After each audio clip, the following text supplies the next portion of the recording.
So we're getting pretty darn close to reInvent here, and I thought it'd be nice to take some time and share some tips because I've gone to every single reInvent. Well, the first thing is chapstick. It is in Vegas and it is very dry, and every single time I go to reInvent, I end up getting cracked lips and I'm just struggling to kind of stay alive.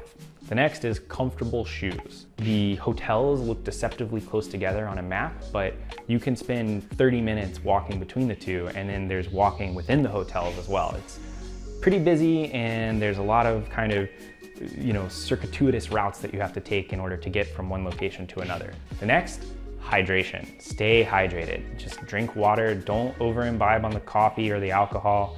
There used to be this thing called Midnight Madness. It doesn't seem like it's happening this year, but I've seen a bunch of different people say, oh, we're gonna throw our own party. We're gonna throw our own Midnight Madness.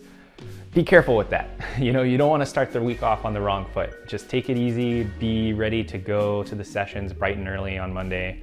And then keynotes. You need to get there pretty darn early. I think 7:30 is about the latest you could possibly get there and still likely get a seat in the keynote hall. I'd say it's not a big deal to be there in person. It's live streamed and you can get everything wherever. You can watch it from the comfort of your own hotel room, or you can watch it in one of the theaters or expo halls that exist throughout the conference. The next thing is gonna be sessions. Now, session registration is already passed. That said, outside of most of these session halls, they have something called the waitlist area. There's a second line that exists where you can go and wait if you are on the wait list. And as people fail to show up for the session who have reserved seats, they'll start letting people in. And I would say a large portion of that wait list is able to get in to virtually every session. The downside is you're still waiting in that line without a guarantee of being able to get into the session. Now, one trick that I want to offer is that repeats and other sessions are still being posted. So keep a lookout on Twitter, on LinkedIn, as different AWS people are posting their sessions. And if they say, hey, I just got assigned a repeat session, go ahead and sign up for that one, because that one will often have space available immediately. Right now, people are not watching the portal because most of the reservations are already done. The next thing is the replay party. The replay party is to let loose at the end of the week.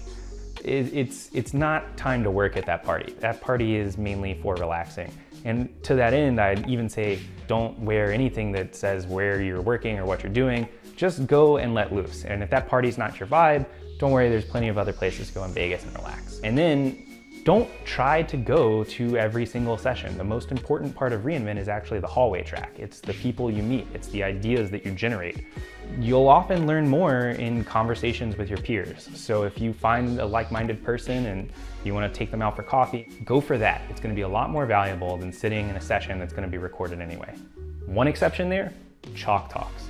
Chalk talks are great. They're typically not recorded, and you'll find a lot of different AWS people giving insight into things that is a little bit harder for them to do in a recorded session. So you can really dive deep on certain things. Finally, don't try to keep a grasp on every single thing that launches at reInvent. Save that for next week. Save that for the next month even. It's gonna take a lot of time to understand and consume all of this information and incorporate it into your mental schema for how AWS works. It's not possible to do it there in that moment. And with that said, that's my tips for reInvent from a 10-year veteran, and I hope to see you all there, and I hope we can all hang out and talk about what we're building.